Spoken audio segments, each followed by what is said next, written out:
Macron lu mu mujjee wax nous n'allons pas arrêter de caricaturer même si d'autres reculent kàddu googu noonu la nga ñu ci ban jàngat nga si am.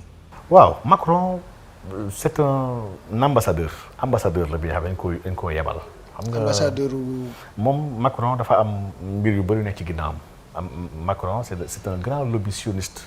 ñoo ko financé Macron ñu ko dàqoon financé des sionistes. Macron a travaillé sax à la banque Rothschild qui est une banque bi nga xam ne suñu nee Rothschild moom jeexal nañu wax par rapport au sionisme donc Macron derrière lui y a le sionisme international n'est-ce pas te ñii moom ils sont en croisade contre l'islam mooy seen problème dañoo yàgg xeex l'islam ils sont en conflit avec l'islam au niveau de la Palestine ils sont en conflit avec l'islam partout presque dans le monde au-delà de ces sionistes là il y a le grand lobby homosexuel bi nga xam ne Macron en fait partie donc il est homosexuel donc le lobby homosexuel instant yi est contre l'islam parce que mais professeur mun nga nekk homosexuel am jabar aussi. waaw ce sont des gens qu'on appelle les bisexuels. donc lu ñuy wax LGBT ça veut dire que LGBT c'est des lesbiennes les gays bisexuels ak transsexuels n'est-ce pas am na sax yenn chiffres yu si yokk yu mel ni transsexuel yu mel ni queer yu mel ni intersexuel ak asexuel waaye lii mooy base bi LGBT mooy base bi donc bisexuel c'est quelqu'un bi nga xam ne mën naa am soxna mais couverture kese la donc mais day amaale ay à côté yi nga xam ne Macron fi ñu la bokk donc Macron lobby homosexuel daf ko ngemb te lobby boobu tamit benn ennemi actuellement là mooy islam daf leen sonal dans tous les pays yu charia di am dañ fay rey homosexuel dañ fay rey homosexuel la war a rey donc te ñoom dañoo nekk di xeex pour jéem a am ay àq ak yelleef dans le monde entier waaye au-delà de ça dafa am tamit le lobby maçonnique bi nga xam ne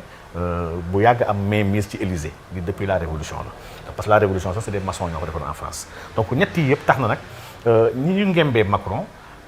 il faut actuellement ñu xeex l'islam parce que l'islam dérange le nouvel ordre mondial l'islam valeur yu mu am ak pratique yu ci nekk ak conviction yu mu am elle dérange le nouvel ordre mondial il faut ñu tracer ko pour mën a teg le nouvel ordre mondial et donc loolu moom wax dëgg yàlla jàpp naa ni c'est la guerre du moment ndax soo xoolee Macron aujourd'hui en France ni mu mobiliser la gendarmerie l'armée ba ci réservistes yi nga xam ne leen nekkoon c'est des officiers de réserve yu ñu dencoon kese ñuy rappeler leen loolu pour 3000 personnes nga xam ni vraiment kon la France est en croisade c'est le mot exact sax elle est en croisade contre l'islam aussi. mais professeur suñu gisee président njiitu africain yi suñu leen gisee gis nañ benn maîtrise boo lu si am surtout suñu président Macky Sall waxu si tiinu si dégguñu ko mu wax si wàllum lu Macron wax loolu tamit. waaw xam nga mbir yi moom àdduna noonu lay doxee ba ci kër sax ñu naan ginaar bu ñu gàddu xamul yoonu marché ba doo mën a discuter ay mbiram donc Macky Sall Macron kilifaam la n'est-ce pas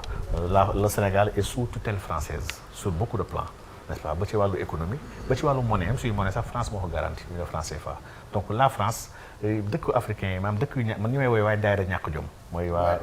daayira ñàkk jom mooy pays UEMOA yi nga xam ne ils dépendent totalement de la France si décision yu jël sax France ci am muy misam France am ay camps militaires ay bases militaires seen dëkk totalement différent du concept même de réciprocité France dafay am ay base militaire ñu amuñu base militaire dëkkam France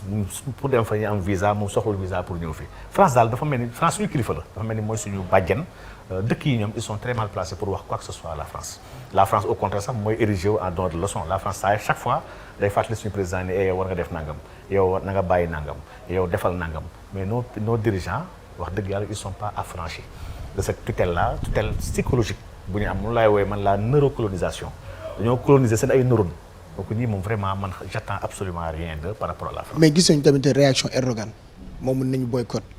li ni mel mooy produit français te suñu xoolee produit français yi foofu noonu en financier ça fait 5,9 milliards d'euros léegi ñu xool marché consommateur 80 millions consommateurs ñoo fi ne mais loolu su ko defee tam ça va faire mal pour la France wala amoo si benn jàngat nga si mën a def. loolu waaw man jàpp naa ni c'est vrai ça fait mal tout ce qui est boycott ça fait mal la France moom. yàlla bi mu gën a màggal bi nga xam ne kese la jox cër mooy yàllay xaalis n'est-ce pas donc la France le boycott fait mal soo gisee boycott yi commencé au Qatar Dubaï dëkku arabe yi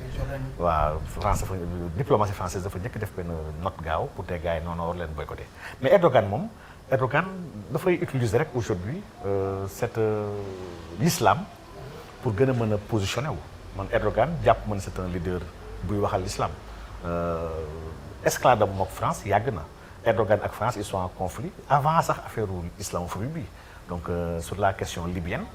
la Turquie dafa reconnaître le gouvernement normal le gouvernement autonome tandis que France moom dafa reconnaître le maréchal Haftar donc